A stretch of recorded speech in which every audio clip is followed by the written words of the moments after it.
The Willow-wren and the Bear. Once in summertime the bear and the wolf were walking in the forest, and the bear heard a bird singing so beautifully that he said, "Brother Wolf, what bird is it that sings so well?" "That is the king of birds," said the wolf, "before whom we must bow down." In reality the bird was the willow-wren. "If that's the case," said the bear, "should very much like to see his royal palace. Come, take me thither." "That is not done quite as you seem to think," said the wolf. "You must wait until the queen comes, soon afterwards." The queen arrived with some food in her beak, and the Lord King came too, and they began to feed their young ones. The bear would have liked to go at once, but the wolf held him back by the sleeve, and said, "No, you must wait until the Lord and Lady Queen have gone away again." So they took stock of the hole where the nest lay, and trotted away. The bear, however, could not rest until he had seen the royal palace, and when a short time had passed, went to it again. The king and queen had just flown out, so he peeped in and saw 5 or 6 young ones lying there. "Is that the royal palace?" cried the bear. "It is a wretched palace, and you are not king's children, you are disreputable children." When the young wrens heard that, they were frightfully angry, and screamed, "No, that we are not. Our parents are honest people. Bear, you will have to pay for that." The bear and the wolf grew uneasy, and turned back and went into their holes. The young willow-wrens, however, continued to cry and scream, and when their parents again brought food they said, "We will not so much as touch one fly's leg, no, not if we were dying of hunger, until you have settled whether we are respectable children or not. The bear has been here and has insulted us." Then the old king said, "Be easy, he shall be punished," and he at once flew with the queen to the bear's cave, and called in, "Old Growler, why have you insulted my children? You shall suffer for it, we will punish you by a bloody war."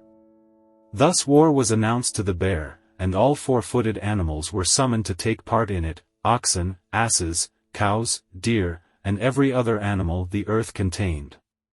And the willow-wren summoned everything which flew in the air, not only birds, large and small, but midges, and hornets, bees and flies had to come.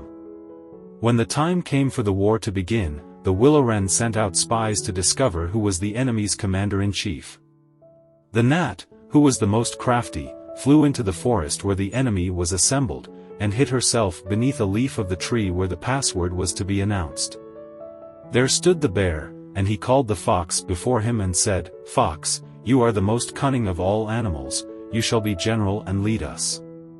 "Good," said the fox, "but what signal shall we agree upon?" No one knew that, so the fox said, "I have a fine long bushy tail, which almost looks like a plume of red feathers. When I lift my tail up quite high, all is going well, and you must charge, but if I let it hang down, run away as fast as you can." When the gnat had heard that, she flew away again, and revealed everything, down to the minutest detail, to the willow-wren. When day broke, and the battle was to begin, all the 4-footed animals came running up with such a noise that the earth trembled. The willow-wren with his army also came flying through the air with such a humming, and whirring, and swarming that every one was uneasy and afraid, and on both sides they advanced against each other. But the willow-wren sent down the hornet, with orders to settle beneath the fox's tail, and sting with all his might. When the fox felt the first sting, he started so that he lifted one leg, from pain, but he bore it, and still kept his tail high in the air. At the second sting, he was forced to put it down for a moment. At the third, he could hold out no longer, screamed, and put his tail between his legs. When the animals saw that, they thought all was lost, and began to flee, each into his hole, and the birds had won the battle. Then the king and queen flew home to their children and cried, "Children, rejoice, eat and drink to your heart's content, we have won the battle." But the young wrens said, "We will not eat yet, the bear must come to the nest, and beg for pardon and say that we are honorable children, before we will do that."